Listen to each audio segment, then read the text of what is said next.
Ken and Isaiah are eating pumpkin pie with their friends. They want to figure out how much pie they have eaten so far. There are 7 of them in total, and each of them has eaten 2/5 of a pie. Ken said you can solve this problem by multiplying 2/5 times 7. And that makes sense. Each of them ate 2/5, and there's 7 folks. So I would multiply 2/5 times 7. So he multiplied and got 14 over 35. Now this is a little bit suspicious. And here's the work that he did. He said 2/5 times 7 is equal to 2 times 7 over 5 times 7, which equals 1435. So this is starting to smell real fishy right now. Isaiah says that 14/35 cannot be correct because 14/35 is less than 1 whole pie. So this is definitely true that 14/35 is less than 1 whole pie. Which of the following best explains this situation? So before even looking at the explanations, let's see what's fishy about this. So let me get my little notepad and write it out. So he literally took 2/5 and he attempted to multiply it by 7.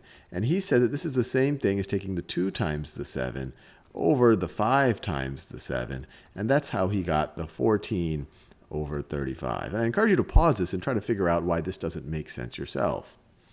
Now let's think about what actually went on here. If you multiply 2/5 times, or if you multiply 7 times, you multiply the numerator times 7 and the denominator by 7, you're actually not changing the value of the fraction.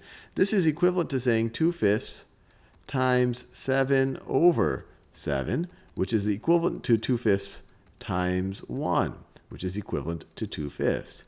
14 over 35 is just another way. It's an equivalent representation of 2/5. This is just how much pie only one person should have eaten. So how should he have thought about this? Well, there's a couple of ways you could think of it. 2/5 times 7 could literally mean 7 2/5. It literally could mean, so 2/5 times 7 literally means 1 2/5 plus another 2/5 plus another 2/5. And we do this 7 times.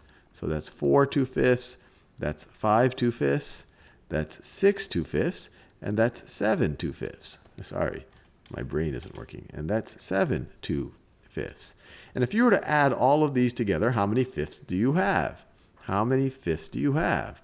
Well, you have 2 plus 2 plus 2 plus 2 plus 2. Let's see, that's 5 plus 2 plus 2. You have 2 7 times fifths. Or this is another way of saying you have 7 times, let me write it this way. You have 2 times 7 fifths.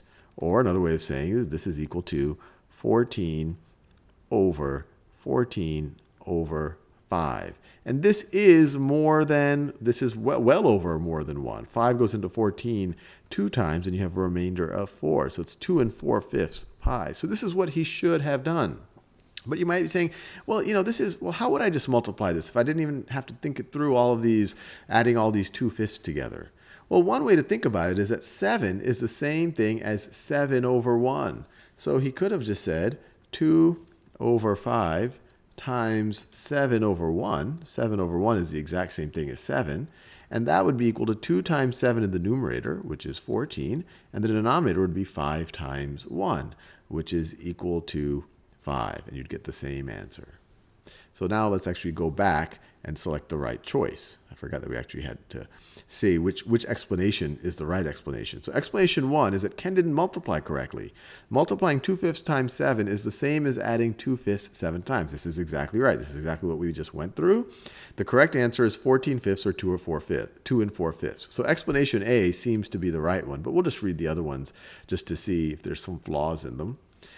Explanation B.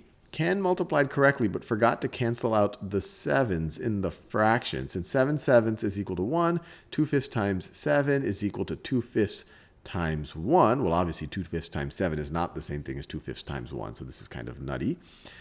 Explanation C. Since Ken must add up all the pi for 7 of them, he should have added 7 and 2/5 instead of multiplied. No, that makes no sense. He should be multiplying.